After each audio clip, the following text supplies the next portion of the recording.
хүн болгон бас ингээд жил алга ингээд цусаа ахуулаа сурчлаа гэсэн юм ярьдаг. Тэгэхээр цусаа ахуулаа сурчлаа гэсэн юм бол уг нь бол биш. Зүгээр л та яг ингээд тэр цусыг ахуулсныхаа дараа амьдралын хөвшлөө өөрчилж одоо эмчийн хэлсэн үгийг бол даах хэрэгтэй байхгүй. Гэтэл яг тэрийгээ даахгүй тэгээд заавал цус ахуулахаар би зүгээр болно гэсэн нэг тийм итгэл үнэмшилтээр бас заримдаа тулгуурладаг.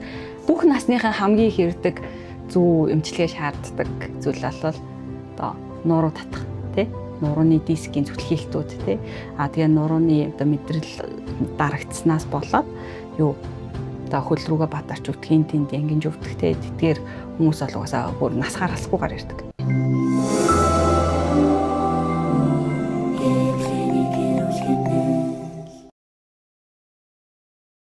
Сайн байна уу эрхэм үзэгчдээ. Эрүүл хэмнэл подкастын энэ удаагийн дугаараар улсын 1-р төв эмнэлгийн уламжлал сэргээн засах эмчилгээний уламжлалтын эмч А гэрэлтуяа эмч оролцож байна. Бид өнөөдөр зөв эмчилгээний тухайар ярилцахаар бэлэн боллоо. За сайн байна уу та? Сайн байна уу? Сайн. За хоёулаа өнөөдөр зөв эмчилгээний ерөнхий ойлголтын талаар нэг яриад. Зөв эмчилгээ гэж юу юм бэ? За зөв эмчилгээ гэдэг нь хамгийн энгийнээр хэлэх юм бол хүний биед байгаа хүний биеийг одоо ингээд нийтэд ингээд тороор ингээд бүрхсэн байгаа гэж ойлгож байна. Тийм бүрхсэн энергийн буюу одоо био идэвхт цэгүүд дээр одоо жижигхэн цочроо өгч түүний өвчнийг эмчилдэг нэг төрлийн уламжлалт эмчилгээний заслын нэг одоо арга нь байгаа. Орчин үеийн буюу одоо Европ эмчилгээтэй харьцуулахад энэ уламжлалтын зөв эмчилгээ нь ямар онцлогтой вэ? Тэгэхээр уламжлалт эмчилгээ гэдэг бол зөв эмчилгээ нь уламжлалт эмчилгээнийх нэг одоо төрөл нь заслын арга нөхгүй. Тэгэхээр яг уламжлалт эмчилгээний онлын дагуу явдаг гэсэн үг. Тэгэхээр хүний бие нь бол нэг цогц зүйл. За эдгээр цогц зүйл нь хоорондоо байнгын уялдаа холбоотой байж идэг. Тэгэхээр эдгээрийг нь хооронд нь тэнцвэртэй байдлыг нь хадгалж түүнийгээ одоо хаана нь илүүцэн байна, хаана нь их одоо дутууцсан байна гэдгийг нь одоо онцлоод уламжлалын онцлогооны аргаараа онцлно гэсэн үг шүү дээ.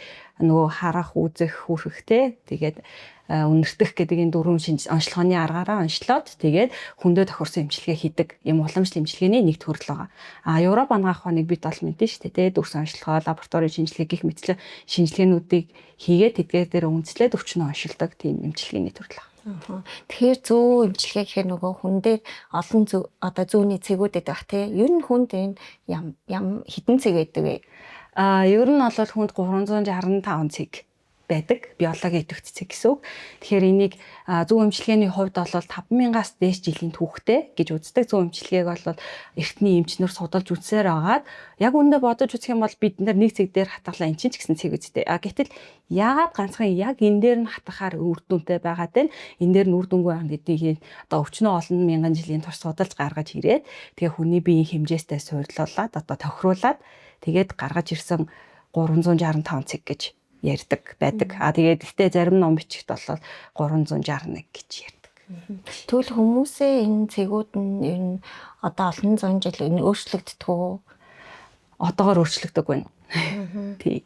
Ер нь бол судалж хийж явсаар агаад ингээд эртний одоо зүүнний ингээд манекен гэх тийм хүн байгаад байгаа байхгүй. Тэгээд тэрэн дээр ингээд цэгүүдээ ингээд гаргаж ирээд бид нарт ингээд дамжуулаад сургаж ирсэн тийм цэгүүд байгаа. Тэгвэл зөв эмчилгээ одоо ямар өвчнүүдэд илүү үр дүнтэй байдаг вэ?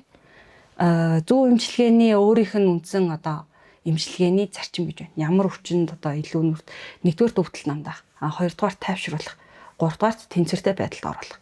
Тэгэхээр энэ эдгээр эмчилгээ шаардлагатай байгаа бүх төрлийн өвчнөд бол зөв эмчилгээ хэрэглэж болно гэсэн үг. Манай улсад бол одоо дэлхийн нийтээр хамгийн их түгээмэл хэрэглээд байгаа нь юу вэ гэхээр өвдөлт намдаах. Хамгийн түрүүнд өвдөлт намдаах дээр хэрэгжилж байна. Хоёрдугаарт бол янз бүрийн түвшний саажилтууд дээр хэрэгжилж байна. Тийм гуравдугаарт нойргууд стрессийг бууруулах гэх мэтчлэн цаашдаа нэмэгдээд бол явж байна. Яг хувь хүний хувьд бол би зөв эмчилгээ бүх хүнд хэрэгтэй гэж боддог.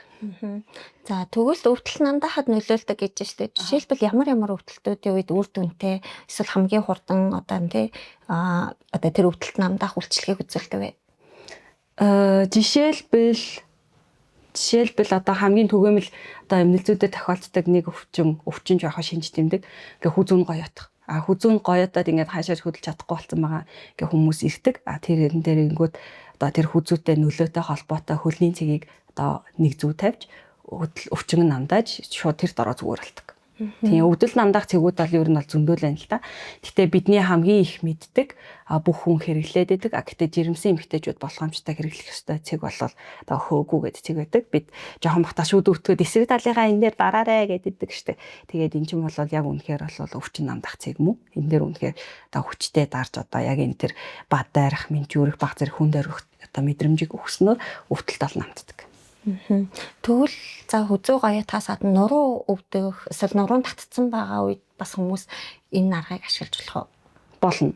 Гэхдээ гол нь бол эхлээд эмчид ирж үзүүлэх хэрэгтэй заавал тий. Заавал ирж үзүүлээ. Тэгээ яг өөртөө тохирсон яг зөв цэгүүд дээр зүгээ хатгуулж бол яг тэр татсан байгаа булцангаас олж болно.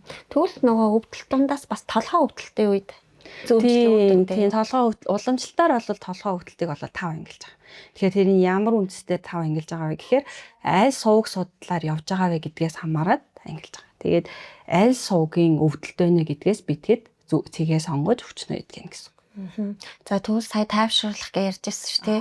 Тэгвэл нөгөө өвдөлтөөс гадна гэхээр нөгөө стресс тэгээ нойргуудал зэрэгтэй зөв эмчлэх нь тохиромжтой юу? Тохиромжтой. Тийм сүүлийн үед хамгийн их энэ чиглэлийн эмчилгээ бол одоо илүү их одоо нөгөө дэлгэрч байна тий. Тэгээд үүнтэй холбоотойгоор судалгаа шинжилгээний ажлууд ч гэсэн бас цөм буюу явагдаж байна. Тэгэхээр хамгийн сүүлд нь би нэг судалгааны ажил бол уншлаа. Тэгэхээр тэр нь болохоор юу вэ гэхээр манай багшийн маань хийсэн судалгааны одоо ажил тэр нь шинжлэх ухаан технологийн хятадын шинжлэх ухаан технологийн хүрээлэнгийн хүний бие судлах хэсэгтэй хамтраад тэгээд нойргуудлын үед зүү тавиад нойргуудлын зүүд өмнөх үед нь болон дараа үед нь яг ингээ камерын хяналт хийгээд тэр нь хэмэл одоо оюун ухаантай холбогдсон камер байгаа байхгүй. Тэгээд зүү тавьсахын өмнө ямар байна? Дараа нь ямар байна? Тэгээд үнэхээр энэ зүү эмчилгээ нь энэ хүнд нойргуудлалт нь шинжлэх ухаан талаас нь яаж нөлөөлсөн бэ гэдгийг тайлбарлаж байгаа тийм судалгаа байлээ. Тэгээд тэр одоогоор бол судалгааны төвшөндөө явж ин гэхдээ яг тухайн моментод бол маш үр дүнтэй байгаа нь бол харагдчихжээ. Одоо таны туршлага дээр үндэслээ саяны өвдөлтүүдээс гадна одоо ямар өвчнүүдийн үед зүү тавьж байна та? Улсын нэгдүгээр төв эмнэлгийн хувьд бол бүх тасагтай бол уламжлалт эмчилгээний тасаг бол хамтарч ажиллаж байна. Тэгэхээр хамгийн их дуудагддаг тасаг бол мэдрэлийн эмнэлзүүн төв байдаг. Мэдрэлийн эмнэлзүүн төв мэдрэлийн дотор болгон одоо мис засал гэсэн хэсэгт айл айлн дээр нь очиж байна. Нэгдүгээрт нь болохоор харалтууд тий бүх төрлийн одоо цус гоожимхан харалтууд юм уу одоо шигдээс төрлийн одоо харалтууд дээр тэгээд нөгөө саажилтууд гэсэн үг шүү дээ. Тархины айл нэг хэсэгт одоо асуудал үүснээс болоод хөл гар айл нэг одоо нүүртэй яаж чадахгүй болох ч юм уу залгиж чадахгүй болох ч юм уу тийм саажилтууд дээр очиж байна. Дараагийн хэсэгт нь болохоор мэсцлийн дараах одоо мэсцлийн дараах сэргээхтэр одоо илүү сэргэлтийг нь илүү хурдан болгох зорилготойгоор бол бас эмчилгээ хийж байна. Бас л муу ялгаагүй баг одоо саажилтуудлын хэлбэрлэлтэй. Тэгээ мөн ерөнхий мэсцлийн тасаг дээрх болвол одоо мэс заслын өмнөх болон дараах одоо төвжирлүүдийн үеийн дэмжлэг эмчилгээ олгож зөв эмчилгээ хэрэгжилж байна. Та нэг жишээ болоод өөр дээрээ яг ямар өвчнүүдийг хийжсэн тэр нэг жишээгээ тайлбарлаад өгөөд. Жишээ болол яг үндэ алцсантай байна. Жишээлбэл одоо яг өнөөдөр гэхэд бид нар могоо яар өвчний үед зөв эмчилгээ хэрэгжилж байна. Могоо яар өвчний үлдэц буюу одоо могоо яар гэдэг нөгөө цэврүүд херпесострын юунаас болоо цэврүүд ингээд юмнууд гардаг штэ. Тэгээд тэр гараад арилсны дараа эмчлүүлэгчид нэг яг тэр хэдийгээр яран одоо арилаад тэгээд арьсан ингээд зүгээр болцсон байгаа ч гэсэн гаднаасаа мэдтгэнгүү ч гэсэн байнга нэг эмзэгшилтэй байгаад идэг. Одоо яг тэр мэдрэл дагаж өвдөөд ингээд яг хүмүүс ирдгэлтэй. Тэгээд тэрийг одоо намдаах тийм эмчилгээг бол хийж байна. Тэгээд зүү тавиад 3 хоног тавилсан ямар ч одоо нөгөө нэг байнга эмзэглээд идэг өвдөлт нь болоод байхгүй болсон гэсэн зүйлүүд бол байна. За тэгвэл нөгөө анх удаага зүү тавиулах байгаа хүмүүст ямар энэ хүлээлттэй байдаг вэ? Анх удаага тавиулах байгаа хүмүүс нөгөө нэг зүүг нь амар бүдүүн гэж бодоод байдаг байхгүй. Яг үндэ зүү нь маш нарийнхан. Тэгээд мэдээж урт богино баг зэрэг бүдүүн баг зэрэг илүү нарийнхан дөө гэсэн хэмжээснүүд бол бүгдээр нь байгаа. Тэгээд таны бие үзэж байгаа юмч танд тохируулсан зүг болов сонгоод тэгээд тухайн хэсэгтээ аль хэсэгт хатах байгаасаа бас хамаарат гүн хатгах одоо зүгээр өнгөц хатгах гэх мэтчлэнгээр зүг бол тавина. Тэгээд маш их өвдөн гэж бол бодох хэрэггүй. Үнэхээр маш их өвдөхгүй. Зүгээр одоо бид бол бидний техник болол арсыг өвдүүлэхгүйгээр нэвтлэх ёстой. Тэгэхээр арсыг бол өдүүлэхгүйгээр нэвтэлсний дараа бол бага зэрэг зүүн эмчилгээний өөрөх нь мэдрэмж байж болно. Тэр нь юу вэ гэхээр бага зэрэг хүнд оргих, юм ингээ хүн юмар дарцсан юм шиг эсвэл бага зэрэг бадарах, менчүүрэх тийм мэдрэмжүүд олгож байна. Тэгэхдээ ямар тийм мэдрэмж өөрт төрөхгүй байсан ч гэсэн зүүнний цэгээ олоогүй байх гэж бол бодож болохгүй. Эмч өөрөө яг гарахын мэдрэмжээр би яг цэгээ олсон олоогүй бол мэдэрдэг. Ер нь зүүн эмчилгээ хэр удаа үргэлжилдэг вэ? Ямар өвчин гэдгээсээ шалтгаалдаг. Тийм ихэнх тохиолдолд одоо нөгөө эмнэлзэн судалгаанууд 4-8 7 хоног дагаж судалсан байдаг. Хүмүүс нөгөө зүү тавиулчлаа гэж байдаг. Дараа нь нөгөө зүү эмчилгээний дараах гам барих гэж байдаг тий. Энэ дээр юун дээр анхаарах хэрэгтэй вэ? Тийм. Одоо бодож үзэхэд бол зүү эмчилгээний гам нь улс орон бүрд одоо хүмүүсийн онцлогоос баг зэрэг ялгаатай юм шиг санагдчихэв. Өмнө нь одоо би хятад сурсан байхад хятад сурдаг байхад бол тэгтлээ хэвээр хүүтийн юм ууж болохгүй, хүүтийн юмд гараад үрж болохгүй хэвээр байнга дулаал гэж бол хэлдэггүйсэн. Тэр үед бол эмч одоо эмчлүүлэгчтэй юу зөвлөдөг гэсэн мэхээр за ерөнхийдөө болоо шингэц сайтай хоолонд дээрээ агаар жууллагчаас ер нь холоогаарай тий хит их хүүтэй салхи чигтэй найтан газар удаан битээ суугаарай гэж бол тиймэрхүү зөвлөгөө өгдөг. Монголд бол гэхдээ яг зүү эмчилгээний дараа хийх ёстой гамд бол ер нь бол чигтэй найтан газар тий одоо даараа суугаад иж болохгүй. За тэрнээс гадна шингэц сайтай хоол идэх хэрэгтэй. Тэрний нь бол бидний бие дугасаал ер нь бол хэрэгтэй. Зүү эмчилгээний хувьд бол бид та хэдийн энергийг ингээд баг зэрэг одоо энэ тэнд хаагдсан байгааг чинь нээж өгөхгөө те дутуу байгааг чинь нэмэж өгөхгөө илүү байгааг чинь хасаж өгөхгөө ингээд баг зэрэг ингээд өөрчлөлтөж явж идэг учраас ядарч байгаа юм шиг мэдрэмж төрдөг. Тэгэхээр тэр үед бол илүүтэй сайн унтаж амраарай гэж зөвлөдөг.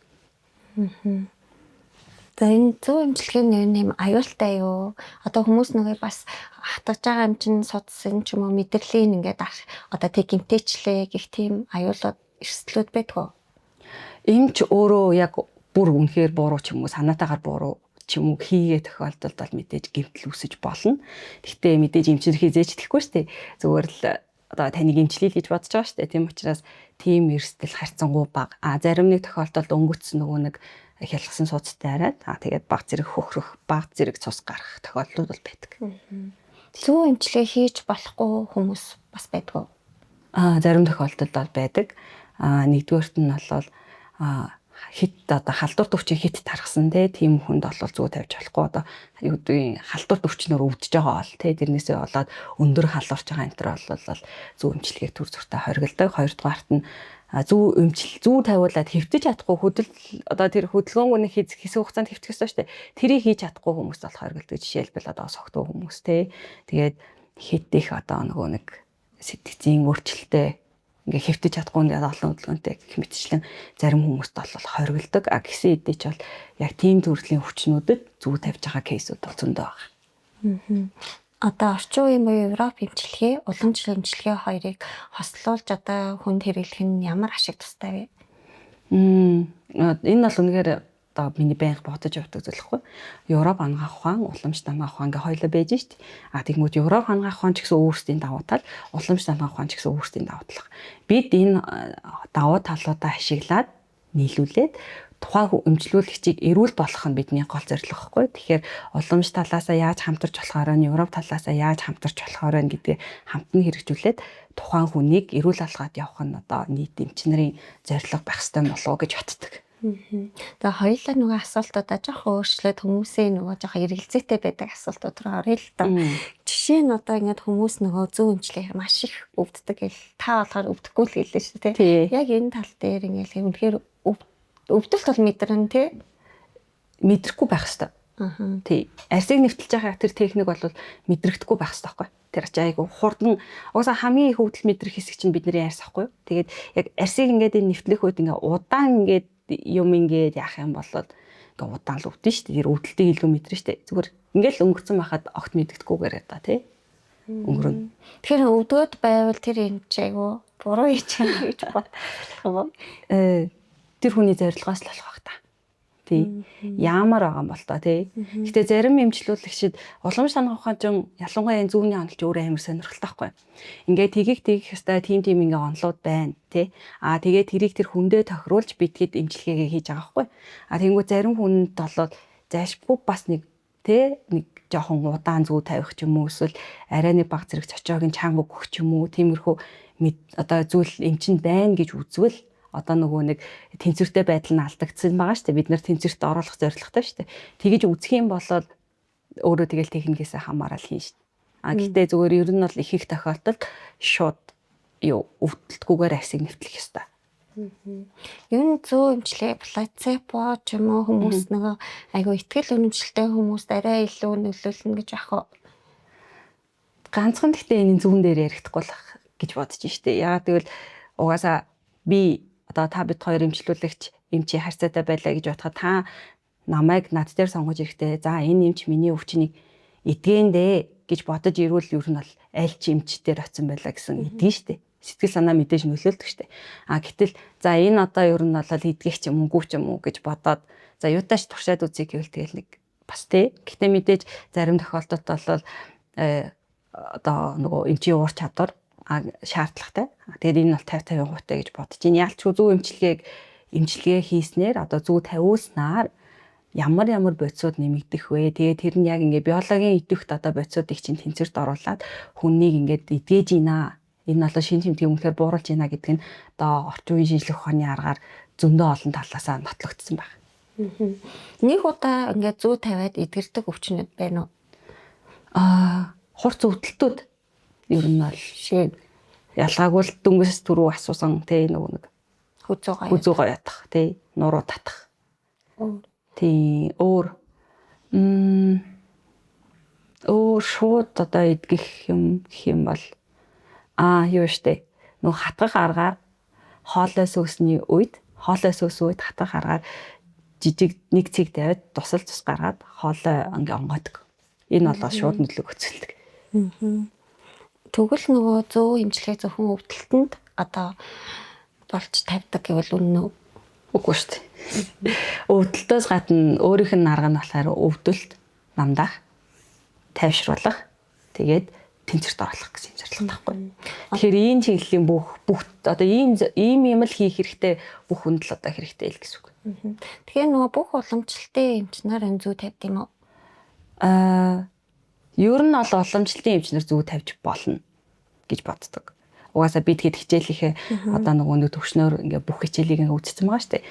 Гэхдээ одоо дэлхийд даяараа уламжлалтыг ингээд зүүнийхэн болон одоо дотроос эмчлэх гээд ингээд ер нь бол ялгаж байна. Тэгээ манай улсад ч гэсэн одоо яг зүүнний мэрэгжлийн эмч нар гэж одоо тусдаа бас төгсгдөг болсон. Хятадд бол бүр айл хэдийн төгсгөр одоо зөвхөн зүү гэдэг мэрэгчлэр төгссөнгүүд нь зүү тавьдаг тохиолдол бол зөндөө. Ер нь тэгж тавьж байгаа. Нөгөө зүүгч сая тайхаа та хэлэхдээ нөгөө арсыг цоолдог гэж хэлжлээ шүү дээ. Тэр энэ хэр аюултай вэ? Ер нь ингээ халдвар авах эрсдэл төр бас байх уу? Одоо бол тийм халдвар авах эрсдэл нь одоо маш бага болсон. Бараг л байхгүй. Энийг баталсан судалгаа бас одоохондоо бас байхгүй байгаа гэдэг. Юу вэ гэхээр нэг удаагийн зүүх хэрэгэлдэг болсон. Би тэгэд зүүгээ шууд задлаад одоо ингээ шин зүүгээ задлангуудаа тэрийг юунд ч хүрэхгүйгээр шууд ингээ татгаад халдваргүйцсэн талбай дээрээ хатгаад авчиж байгаа байхгүй. Тэгээ тэрийг гаргаж ирээд одоо буцаага зүгээ авчиж авснаа ингээ хайчиж байгаа болохоор дахин хэрэглэгдэх гэсэн юм байхгүй байгаа болохоор энэ халдвар бол лист одоогоор ер нь маш бага л гэж үздэг. Тэгэхээр хүмүүс нөгөө хэрэгжилж байгаа зүгээ бас хавн тэгээд аваа яваад ахиж хэрэглэлтэй дээ. Энэ дээр зөв үү буруу юу? Эсвэл ахиад маргааш өдөр нэрхтээ ахиад шин зүү задлах хэрэгтэй юм уу? Эсвэл ингээ өөрөө савндаа яг аваа яваад үзүүлэх хэрэгтэй юу? Стандарт нь бол нэг удаагийн зүү шин зүү задлах хэрэгтэй. Шууд задлаад хэрэглээд тэгээд хаях хэрэгтэй. Хэрэглэснийхээ дараа ингээд юмд хийж хадгалаад маргааш нь дахиж авчираад зүү тавина гэхээр ер нь бол буруу. Тийм. Тэгвэл одоо хүн дээр ингээд айгүй олон зүй одоо тухайн одоо өвчний шин тэмдгээс аваад олон зүй тавих тусмаа сайн мүү? Эсвэл цөөхөн зүй тавих нь сайн мүү? Олон зүй тавих нь сайн, цөөхөн зүй тавих нь муу гэсэн юм бол байхгүй.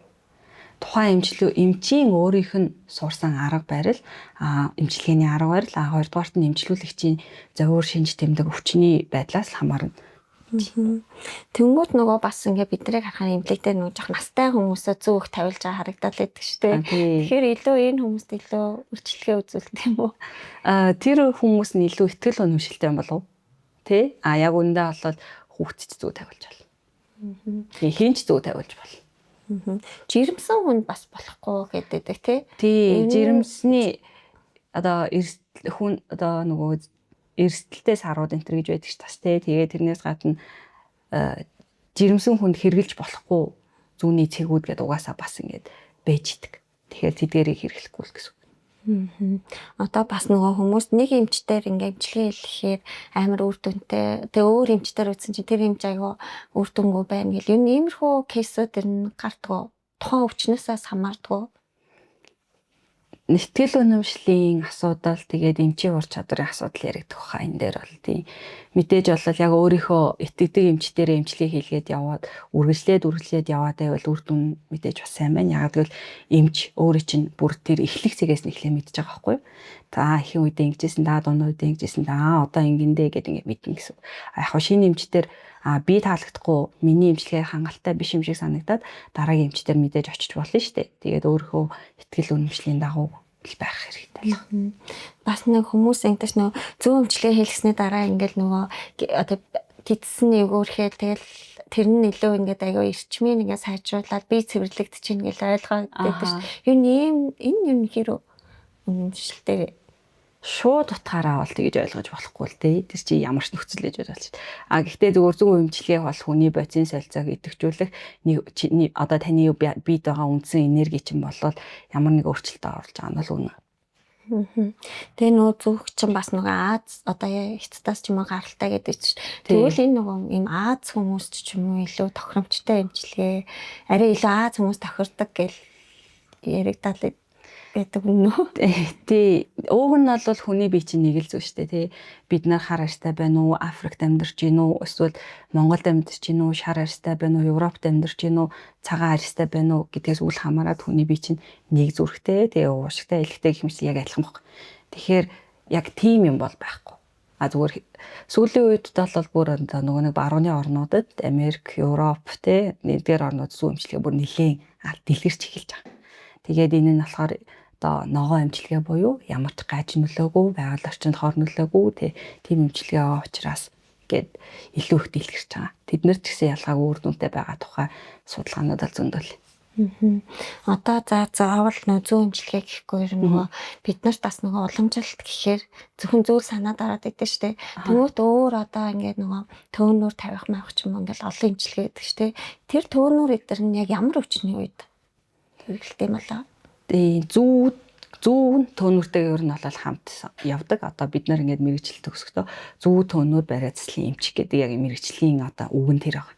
Тэгээд төөнүүр нь болохоор бол яг л одоо биологийн идэвх цэгүүдээр дулааны нөлөө үзүүлж ийн гэсэн. Тэгээд тэр дулааны нөлөө шаардлагатай буюу хүний биеийн одоо хэтэрхий хүйтэн болсон байгаа. Хүйтэн бэлэг чанар нь одоо давмгай байгаа. Одоо Монгол уламжтаар хэлэх юм бол баадгын хий чанар нь давмгай байгаа хүмүүст одоо төөнүүр эмчилгээ илүү зохимжтой байдаг. Одоо таны нөгөө ингээд өшрүүлэгч донд ингээд анзаархаа насны одоо хүмүүстээр ямар өвчнүүдээр илүү зүй тавилдаг вэ? Бүх насныхаа хамгийн их ирдэг зүү эмчилгээ шаарддаг зүйл бол одоо нуруу татах нурууны дискийн зүтгэлтүүд тэгээ нурууны одоо мэдрэл дарагдсанаас болоод одоо хөл рүүгээ батарч үтгийн тэнд янгинж өвдөх тэдгээр хүмүүс болгосаа бүр насгаар алсгүйгээр ирдэг. Одоо 20 эдээс 30 40 70 хүртэл ингээд бүр ер нь бол насгаар алсгүйгээр байдаг. За хоёрдугаарт нь гэвэл насгаар алсгүй ирж байгаа нь болохоор нөгөө могоо яр өвчний дараах. Могоо яр өвчний үед ч юм уу яг нь бол нас харгалзахгүй ирдэг.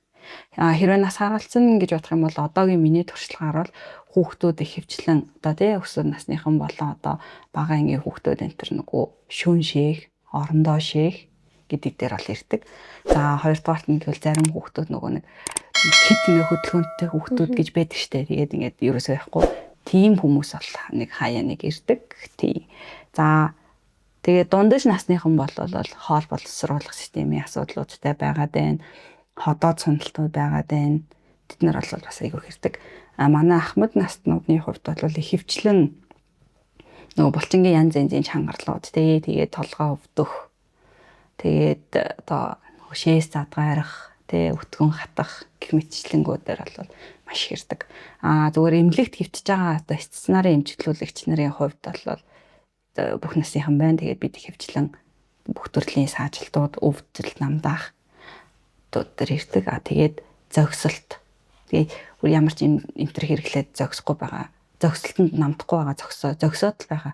Үргэлжилсэн зогсолт энэ төр дээр бол зөв өмчлөгээ үнэхээр үр дүнтэй байдаг. Та түрүүн бас нэг ярьлаа шүү дээ нөгөө нуруу ингээд татаач юм эсвэл нурууны диск зүлгэлээ хөл рүү бадарч байгаа гэдэг шүү. Одоо нэг хүмүүс эндээ бас нөгөө юу ядчих татлага эмчилгээ дээр бас давхар хийлгээл гэдэг шүү те. Тэгэхээр энэ эмчилгээг зүйтэйгээс хослуулж хийлгэж ингэсэн үг эсвэл зөвхөн нөгөө нуруу ингээд хөл рүүгээ бадарч байгаа зөвхөн зөв эмчилгээ хийж гэсэн үг. Хослуулж хийж болно. Тийм. Аль нь илүү үр дүнтэй вэ гэсэн юм бол байхгүй, бүгдээрээ л үр дүнтэй. Яг энэ үед одоо хийгдэх стандарт эмчилгээний аргуудын нэг штэ. Тэгэхээр хослуулж хийн. Бид нар бол булчингч маш сайхан суулж өгөөд тэгээд нэмээ тайвшруулад хийж усны гүйдлийг чинь тэнцвүүлээд өгч байгаа байхгүй. Өөрөө дээр нэмээд физикли буюу одоо нөгөө биеэ сайхан хөдөлгөөд зөв тасгал хөдөлгөөнөө хийгээд татлагч гэсэн одоо физик эмчилгээний сэргээн зах эмчилгээний төр штэ. Тэрийгэ хийх юм бол илүү үр дүнтэй байна л гэсэн үг. Тэгвэл бас нөгөө хүүхдүүдэд нөгөө тик гээд нөгөө дэлгэцэн хамаарлаас хамаарат одоо нүдэн анивчаа хоолоогоо засах эсвэл ингээд нөгөө ханиалгах гэл янз бүрийн нөгөө үйлдэлүүд хийгээд идэг штеп. Тэр нөлөөтэй вэ? Нөлөөтэй гэж үздэг. Тий. Зүгээр би өөрөө яг тэр хүмүүстэй тийм олон бол тавиагүй байна. Яг хүүхдийн чиглэлээр 150-даг эмчнэрт бол нөлөөтэй гэж үзээ. Тэд нар тийм төрлийн эмчилгээнүүд бол хийдэг. Бас нөгөө одоо манай эргэн тойронд ингээл таньдаг хүмүүст өтгөн аталт гэдэг зүйл аяа бас түгээмэлээд штэ хүмүүс янз бүрийн нөгөө энэ бэлтгэл аяа хэрэглэх эсвэл туулах хэрэглэх гэлээдэг тий. Тэгэхээр нөгөө зүү тавиулах нь одоо нэг удаадаа л зүү тавиулахад болох юм уу эсвэл одоо ингээд одоо хэсэг одоо тэгээ хэд хоногийн эмчилгээнд явах шаардлагатай байдаг уу? Би бол хэд хоногийн эмчилгээнд явах шаардлагатай гэж үздэг. Тэгээд нэг курс эмчилгээ хийгдээ. Тэр нэг хөвчлэн 7-10 хоног байдаг. За 7-10 хоногийн эмчилгээний дараа ямар өөрчлөлтүүд байна гэдгийг ажиглаж агаад амьдралын хөвшил бусад одоо идэж ууж байгаа юм дээр бас анхаарах уу яг цаашдаа явах л гэдэг эмчилүүлэгчтэйгээ сайн ярь зөвлөлдөөд дараа хэзээ одоо ирэх вэ гэдгээ бас ярилцаад хийдэг. Гэхдээ одоогоор ихэнх тохиолдолд бол нэг удаа хэсэг эмчилгээ хийлгээд тэгээд хөтгөн хаталт нь бол ер нь бол тийм зүйл үүсээгүй хүмүүс л бас цөмгөл. Тэгвэл заавал зүү тавиулахгүйгээр бас өтгөн хаталтыг уламжлалтын эмчилгээний талаас нь ямар зөвлөгөөнүүд өгдөг вэ? Би тэгэд болохоор ингээд нэг эслэг ихтэй хоол ундид тэгээд гэл нэг ер нь нэг ерөнхий нийтлэг байдаг ш тэ овёс идгээл байдаг ш тэ уламжлалтын яг талаасаа яг зүү тавихгүйгээр яг хүн өдөр тутамдаа ямар дэглэмийг байруул одоо ингээд өтгөн хатахгүй байх вэ? Яг үүндээ уламжлалтын одоо эмчилгээний арга чинь юм байгаа даахгүй. Идэ унд, явдал мөр, эм, засал гэсэн ийм дөрвөн үе шаттай. Нэгдүгээрт нь буюу идэ унд гэдэг чинь бидний өдөр тутмын хоол хүнстэй ууж идж байгаа юм хамаарч байна. Явдал мөр гэдэг чинь бол өдөр тутмын маань бидний амьдралын хөвшил байгаа даахгүй.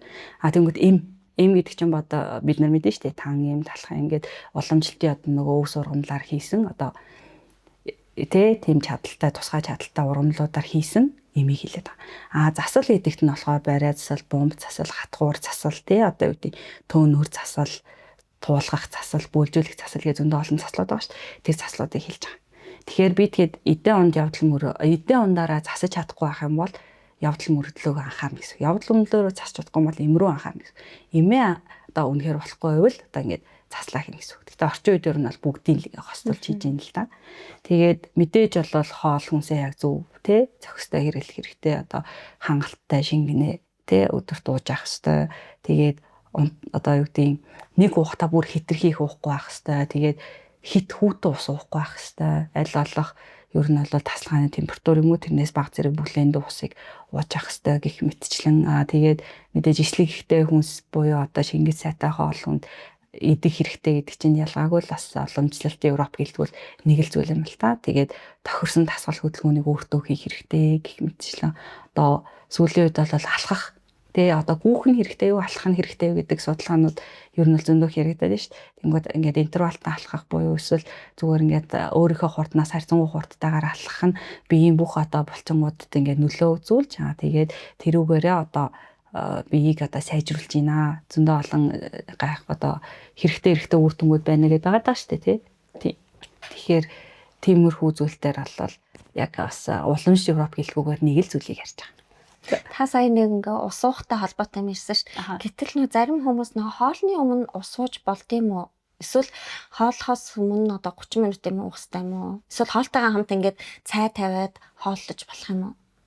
Улам санаа ухааны үүднээс ярихдаа бол энэ хүнийхээ бэлэг чанараас л хамаарат идэв ихэвчлэн. Зүгээр Европ анагаах ухааны үүднээс ярих юм бол ингээд ходооднд ингээд хоолны ингээд ходоодны хүчил байгаа шүү дээ. Тэр чинь ингээд хоол ингээд шингээхийг гээд ингээд байж штэ. Гэтэл яг хоол идэхийнхээ өмнө ус уучаар ходоодны тэр хүчлийн орчныг сармагжуулж ийн гээд тэгээд араас нь хоол идэхээр хоол шингээс удааширч ийн гэж юу нь бол ярьдаг. Гэхдээ яг үүндээ бол уламжлалтын үүднээс ч гэсэн яг хоолны өмнө тийм их ус уу гэж бол зөвлөдгөө.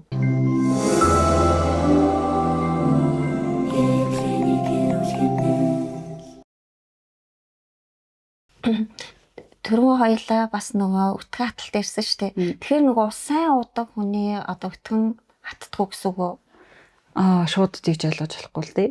Зүгээр тухайн хүний бэлэг чанараас л болоод байгаа. Халуун ихтэй байгаа мó, хий ихтэй байгаа мó, эсвэл одоо бадган ихтэй байгаа мó тий. Тэгэхээр тэр тэнцвэртэй байдал нь яаж алдагдсанаас л хамаарч тэр өтгөн хаталт гэдэг шинж тэмдэг зөвөр үсээд байгаа байхгүй. Тэгэхээр ийм жимжил одоо хийн бэлэг чанар ихтэй байх юм бол илүүтэй хатдаг тий. Ерөөсө өтгөн гарахгүй ингээ удаж агаад гарахаараа маш их хатуу бүрхий гардаг ч юм уу тий. Одоо бадган ихтэй байх юм бол одоо гарахгүй удснаа ингээд нэг тийм шингэвтер ч юм уу эсвэл одоо юу гэдэг хоол нь шингээгүй юм шиг гарна. Тэгснэ бийцсний дараа ингээд үлдээд байгаа юм шиг мэдрэмж төрөх энэ төр ч юм бол бас байж болно. Тэгээд тухайн хүнээ үзэж байгаа л ер нь бол ярилцж агаад шийддэг гэсэн. Тэгэхээр хүмүүс нөгөө өөрийнхөө үтгнийг юу анзаарч ах хэрэгтэй гэсэн үг. Хүмүүс чинь нойлд ингээд одоо тий зөвөр усаа татаад гаргачихж байгаа болохоос биш яг ингээд өөрийнх нь ямар аа мэдэхгүй байгаа даа ш тий. Тэгэхээр энэ тийм чухал гэсэн үг. Ер нь бол анзаарч ах хэрэгтэй. Би бол тэгж боддог хүн өөрийнхөө шээсийг тэгээ өөрийнхөө өтгнийг тэгээд хиллээ анзаарч ах хэрэгтэй гэж боддог. Жишээнд бол өглөө алхан бид нар хилээ хараад одоо эрүүл байна гэж эсвэл ямар нэг өвчнгөө байна гэдгээ харна гэсэн үг. Тийм тэгэх ер нь бол боломжтой. Ямар өнгөтэй ах юм эрүүл байвал? Ер нь бол эрүүл хилний өнгө нь болохоор ягаан тэгээд хилнийхээ гадуур элдв одоо нөгөө нэг хэлбэргүй яг энгийн тэгээд нэмгэн зузаан нь бол яг тохирсон огт өнгөргүй бол биш баг зэргийн үл мэдэг цайвар цагаан дуу өнгөртэй байж болно.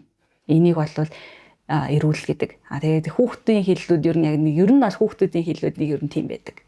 Тий. Тэгээд ямар өвчин аль бэлэг чанар нь илүү байгаагаас хамаарат хилнүүд өөрчлөгдөж эхэлдэг. Тэгэл нөгөө эмчнэр энэ дандаа ямар ч эмчнэр бүгд нөгөө хилээ гарах гэлээдэг штэ. Тийм штэ. Тий. Би одоо хоолойг нь л хараад байна гэл бодсон штэ. Тий. Хилнээс бас одоо ингээд зөндөө юмнуудыг харж байна. Тэгвэл шээсний хувьд хүний шээс яг ямар багс одоо шинжилгээнд ингээ бид нар ингээ савнд хийгээ явахаар ингээ зөв ер нь бол бүгд нэг юм одоо сүрлэн шар уусал жоохон шаргалт туяатай байдаг ш. Гэтэл нөгөө заримдаа шээхгүй удахаар илүү ингээ өтгөн болоод эсвэл заримдаа цав цагаан ингээ болцсон байдаг ш тий. Тэгэхээр эрүүл байгаа хүн яг ямар багстай юм?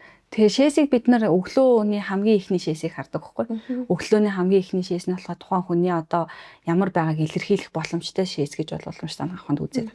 Тэгээд тэр шээс нь ингээд сүрлийн шар өнгөтэй, үнэр нь яг ер нь бол тэнцүү те хит одоо муухай үнэртэй биш эсвэл одоо ямар ч үдийн хин шүү үнэртэй ч юм уу эсвэл хит их хөөстэй биш гэх мэтчил яг юм ингээд чанар байгаа. Тэгээд тэр нь ингээд байж байгаа юм бол за ингээд эрүүл байна. Энэ бол харьцангуй эрүүл юм байна гэж үзнэ. Тэгэнгүүт одоо өглөөний тэр шээстэй хит одоо улбар шар өнгөтэй ингээ харахад их өтгөн тэгээд дээр доороо дундаа ч юм уу ямар нэг одоо тийм хөвгсөн зүйлтэй язмаг гэж тэр хэлээд байгаа байхгүй. Зарим нь ингээ үүлэн хэлбэртэй ч юм уу зарим нь утас хөвж байгаа юм шиг тиймэрхүү өөр байдаг л та. Тэгээд тэрийг харж байгаа. Эсвэл зарим нь ямар ч өнгөхгүй. Тийм тэгснээ уургүй ч юм уу те. Эсвэл өнгөхгүй байснаа бүр нэг тийм юм нэг гүлгэр болно гэж л ярьд юм да нэг тийм арай өөр хит утцсан шээс ч юм шиг тиймэрхүү ер нь бол өөрлөдөг.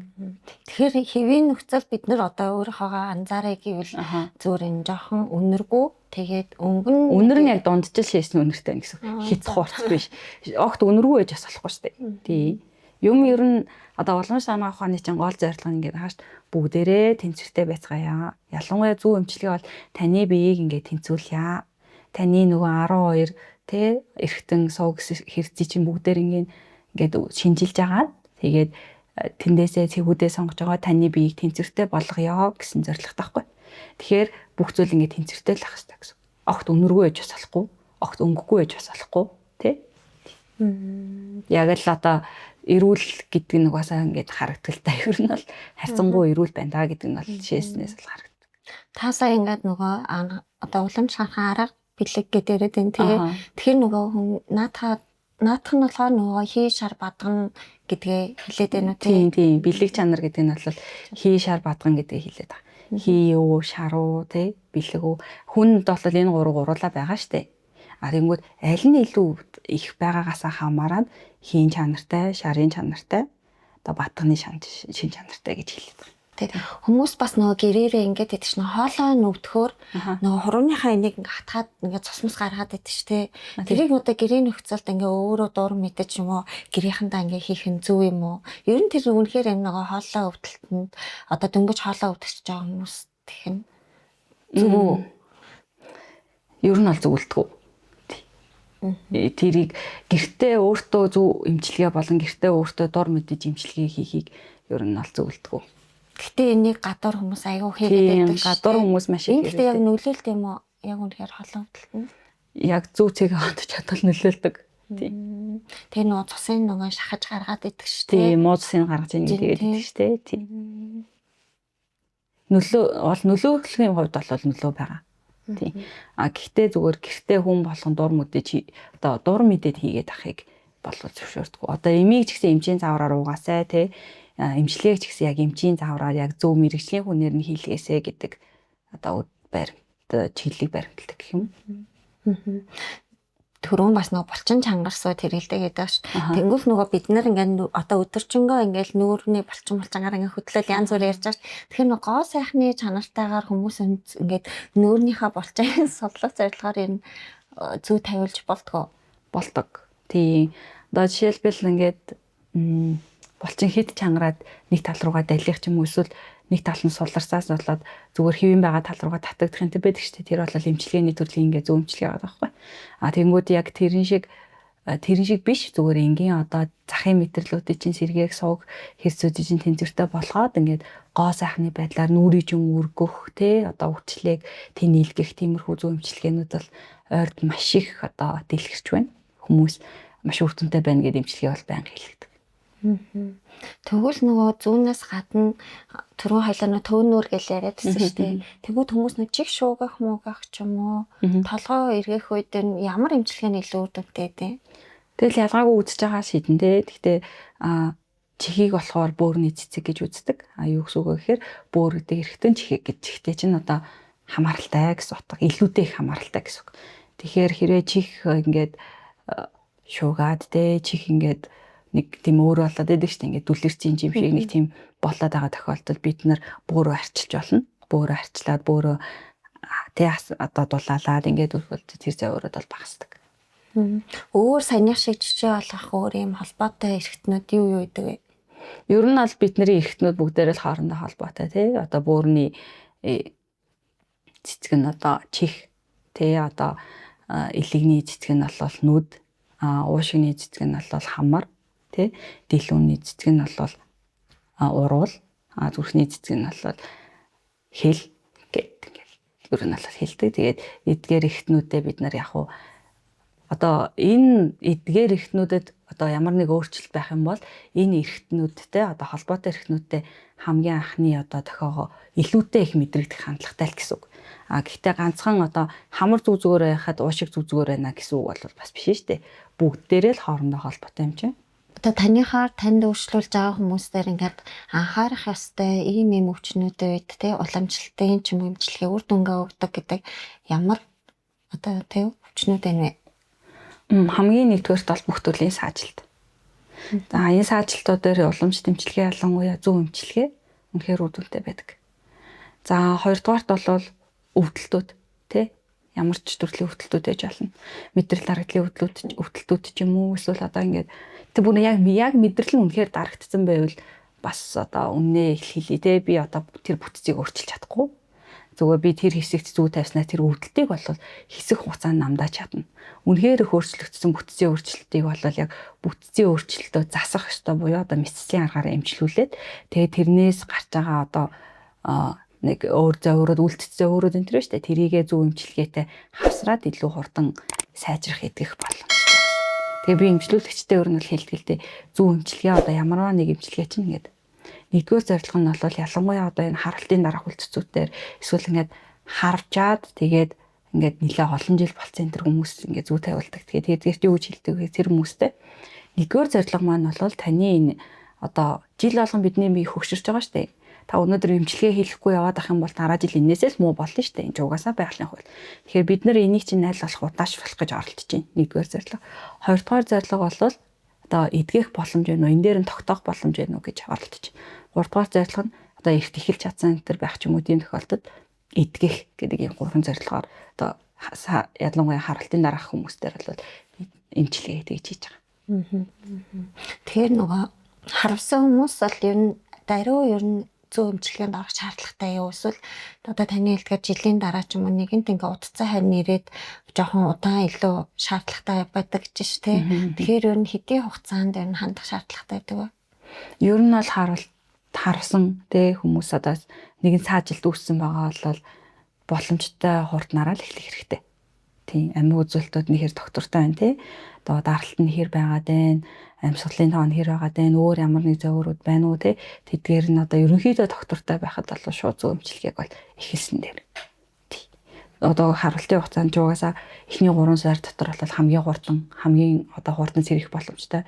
Тэгээд дараа нь 6 сард нь мэдээж өмнөхөөс одоош нь 6-аас дээш сар болчих юм бол ер нь хэцүү гэсэн тиймэрхүү тоор орчод байгаа шүү дээ.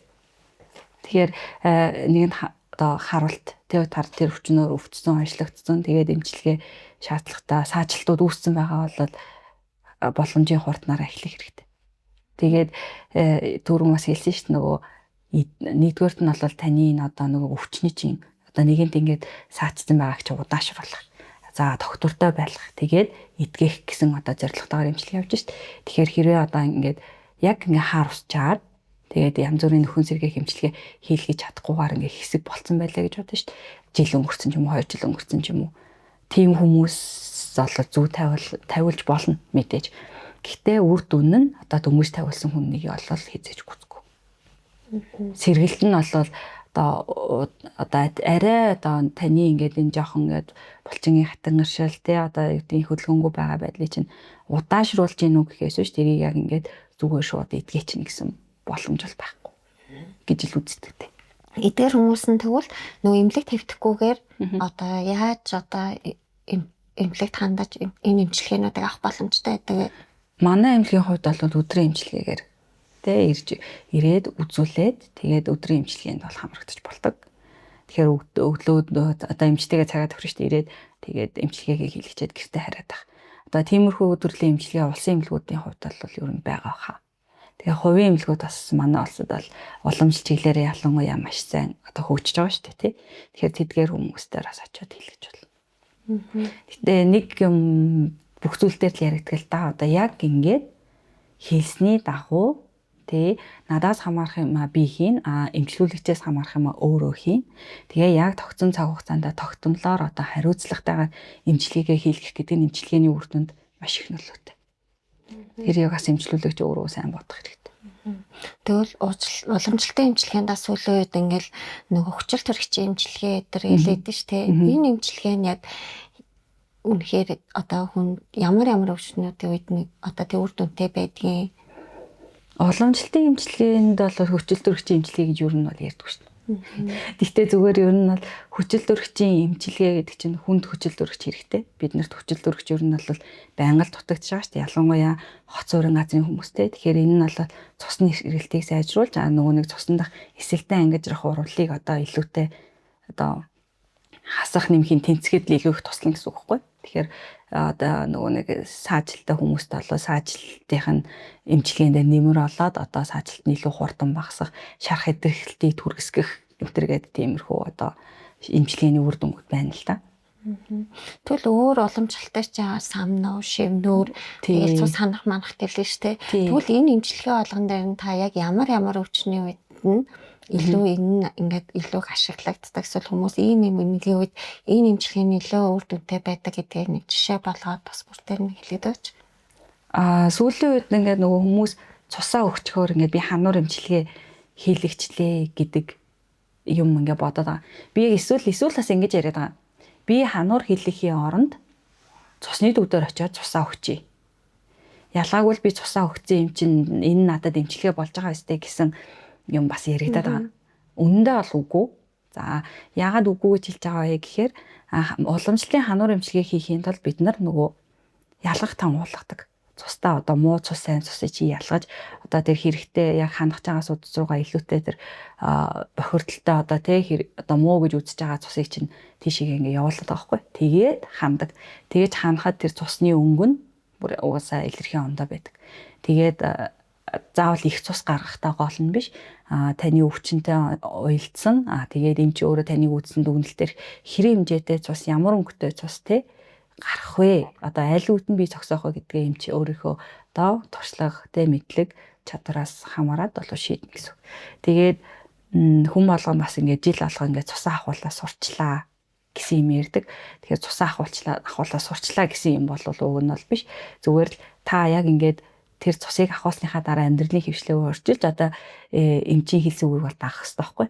Гэтэл яг тэрийгээ даахгүй тэгээд заавал цус ахуулахаар би зүгээр болно гэсэн нэг тийм итгэл үнэмшилтээр бас заримдаа тулгуурладаг. Нөгөө талаар харах хүчинд гэдэг те. Одоо Монголд бол илүү их илэгний вирусын халдварууд ихтэй байдаг шүү дээ. Илэгний вирусын халдварууд бод илгэнд нуугдсан гэдэг. Илгэнд боловсрож байгаа халуун гэж үзэж байгаа байхгүй. Энэ халуун өвчнүүдийн үед бол хануур эмчилгээ хийдэг.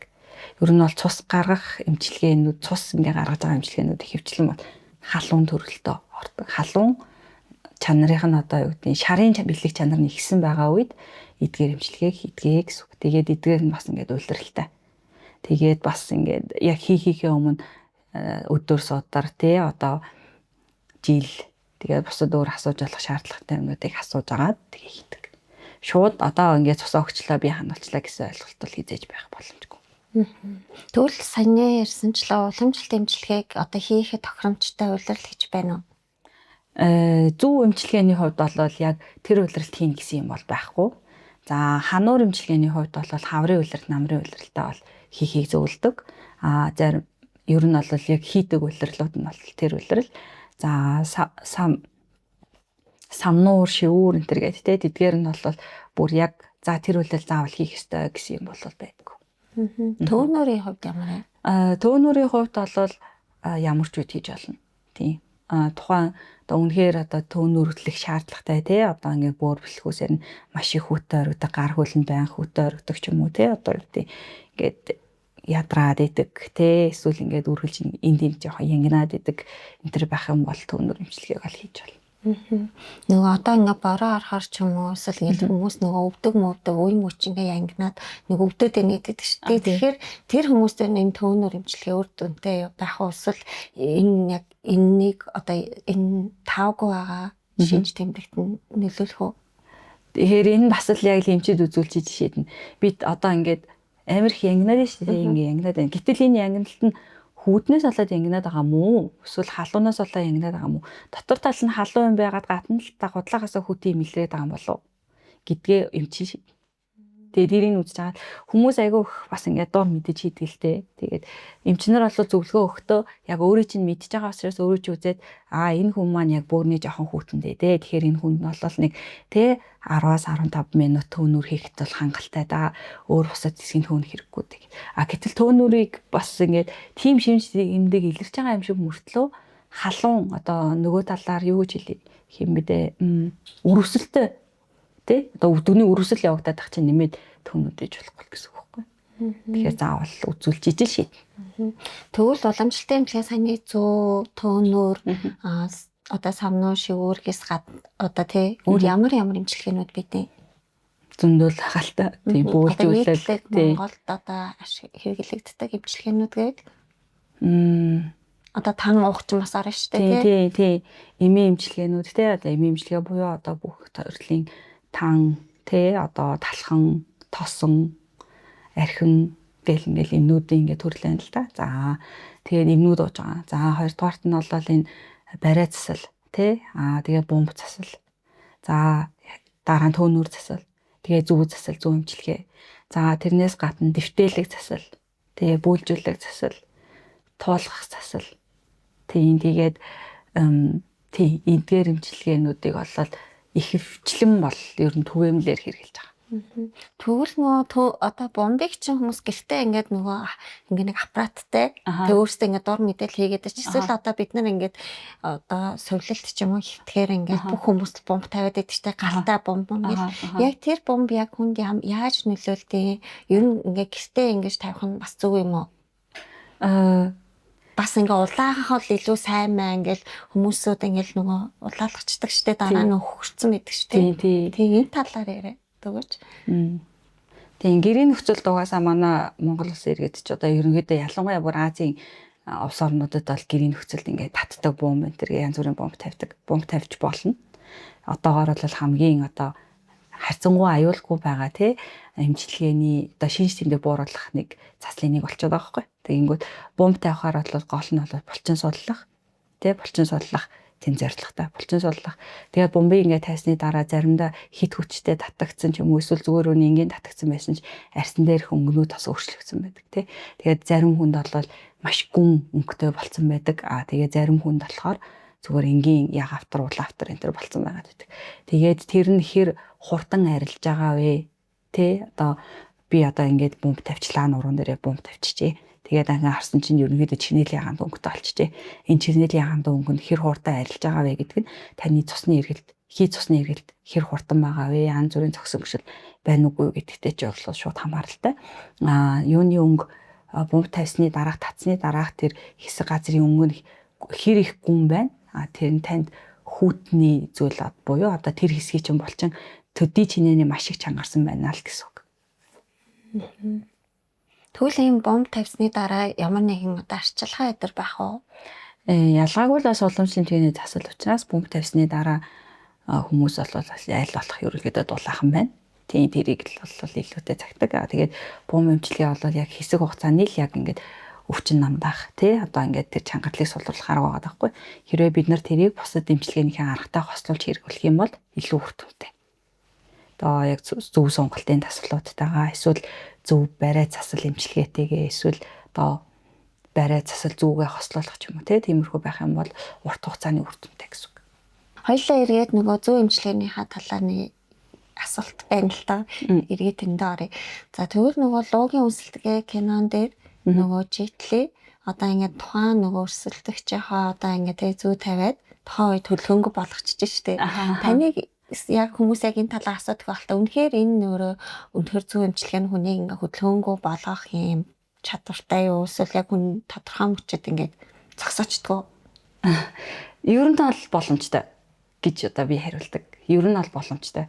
Хүн ингээд зүү тавиулах үедээ ингээд бүх биеэ суллаад ингээд зүүгээ тавиулаад байх үед угаасаа ямар нэг ингээд хүнд зүйлээр дарцсан юм эсвэл яг ингээд хөдөлгөөнөөс чинь хорцсон мэдрэмж угаасаа авдаг. Хэрвээ ингээд зүү тавиулна штэ. Зүү тавиулаад ингээд биеэ сулж чадахгүй ингээд чамдлаж тэнгүүд угаасаа тэр чинь булчин арьс махны тэнц булчингийн тэн дээр тавьж байгаа. Тэнгүүд зүү угаасаа хөдлөөд чангардаг гэсэн үг. Хөшин тэгэхээр өвдөлт үүснэ гэсэн үг. Тэгэхээр хүмүүс бас өвдөлтөөс болоод хөдөлж чадахгүй штэ тий. Гэх мэтчлэн тэгээд ер нь бол маш их асуудаг асуулт боломжтой гэж үздэг. Тийм. Ер нь бол хүзүүний цэгүүд маш эмзэг цэгүүд байхгүй. Туршлагатай эмчнэр ерөнхийдөө хүзүүний цэг рүү гүн хатгах ч юм уу тий хүзүүний цэг рүү одоо зүү тавьдаг. Тэгээд хүзүүний альч цэгт зүү тавьсан байсан хүн хөдөлгөөн одоо ер нь бол хоригдох боломжтой гэж үзнэ. Ялангуяа одоо тэр кинон дээр гардаг яг тэр цэг дээр бол зүү тавихад яг л гацах мэдрэмж бол төртгөлдөө төрөх боломжтой. Гэтэ яг гацаах зорилгоор бол хэрэгжилж үзээгүй л байна. Тэгвэл нөгөө зүү тайхгүй ч гэсэн тэр олон цэгүүд нь штэ.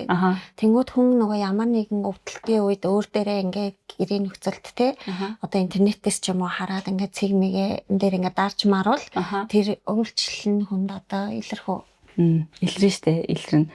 Одоо хятад бол зүү эмчилгээ ялангуяа энэ уламж сангаах ухаан тэгээ зүү эмчилгээ тэрнийхээ талаар маш их судалгаа шинжилгээ хийгээд дэлхийд даяар ингээд цацаж те одоо зүү эмчилгээний хятад уламж сангаах ухааны гайхамшигт зүйлүүдийг хэрэгжилж байгаа байхгүй. Тэгээ сурталчилж байгаа. Эннийхээ чиглэлээр Европ ангаах ухаантай буюу одоо орчин үеийн ангаах ухаантай харьцуулсан шинжилгээнүүдийг хийж одоо шинжлэх ухаан талаас нь батлах гэж одоо ямар нэг үзүүлэлтийг харьцуулсан судалгаанууд маш ихээр хийгддэг. Бүр байнга хийгддэг. Тэгээд энэ талаар бол бодож үзэх юм бол зүү эмчилгээний одоо үндсөө өөрийнх нь сувг хэрэгцээ онол гэж байгаа. Хүний бие чинь ингээд тэр чигээрээ ингээд ийм 12 тий сувг хэрэгцээ ингээд хүрээлэгдсэн байгаа гэж үзэж байгаа. Тэгээд тэр нь одоо цулсаа эргэтнүүд одоо тий хоорондоо холбогдоод ингээд нэг ингээд тасалтгүй үргэлжилсэн утас байгаа байхгүй тоор байгаа. Тэгээд тэр тоорон дээр нь ингээд тусгайлсан 365 цэгийг байгаа гэж үзнэ. Биологи идэвхтэй буюу тэр одоо нэг цэг нь тэр 365 цэг нь хамгийн их одоо үйлчлэлийг үзүүлэх боломжтой гэдээ үзсэн юм. Тэгээд тэдгээр нь хоорондын уялдаа холбоогоор биеийг тэнцвэртэй байлгах боломжтой. Хүнд илэрч байгаа шинж тэмдгээс нь хамаарат тэр сувг дээр илүү их асуудал байх шиг байна да.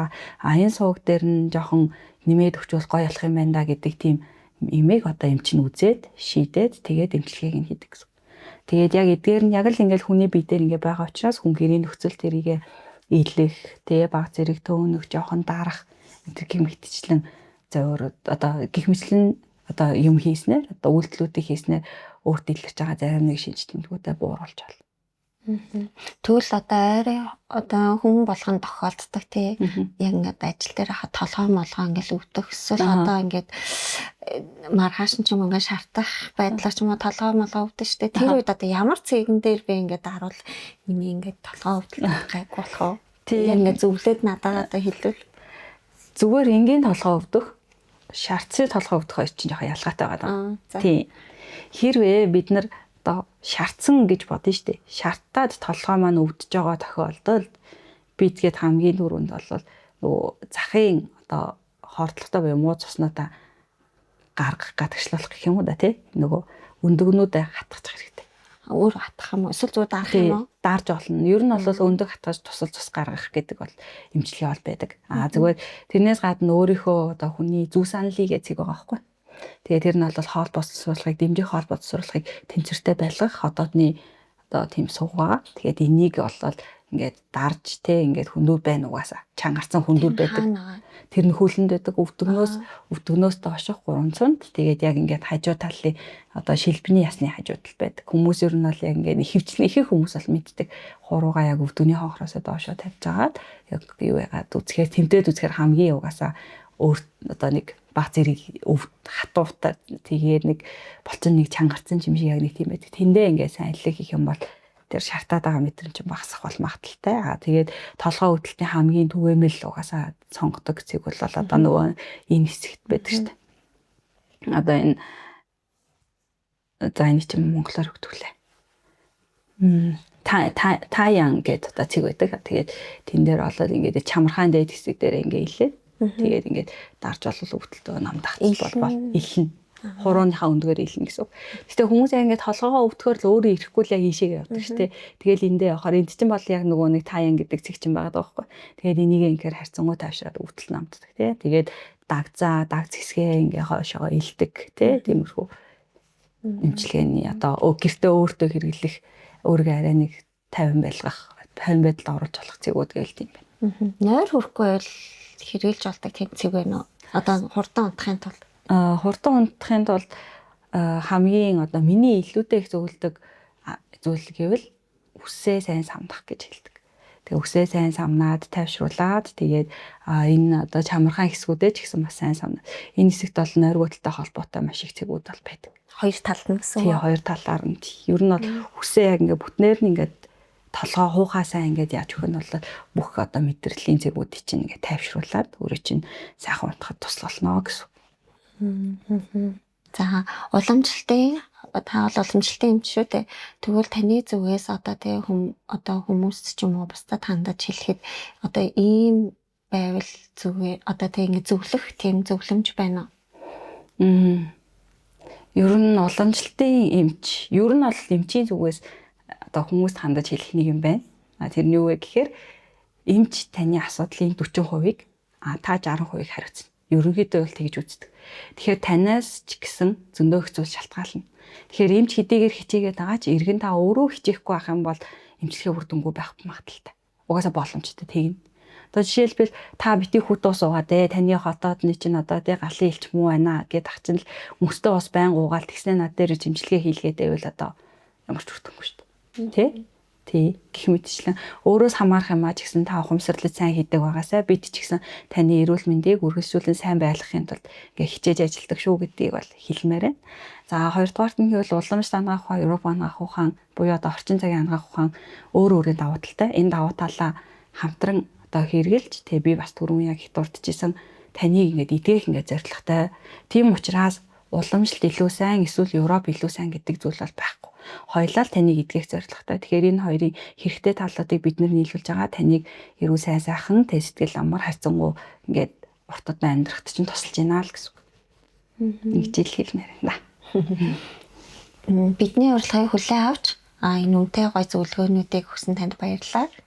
Намайг энэ одоо подкастад урьж ард иргэдэд өөрийн одоо эмчийн үзэл бодлоо одоо танилцуулах та бүхний одоо эрүүл мэндэд нийт ард иргэдийн эрүүл мэндэд тодорхой хэмжээгээр дэмжлэг үзүүлж агаад одоо боловсролт нь бол анхаарч агаад маш их баярлалаа. За энэ удаагийн дугаар маань үүгээр өндөрлөж байна. За дараагийн дугаар хүртэл түр баяртай.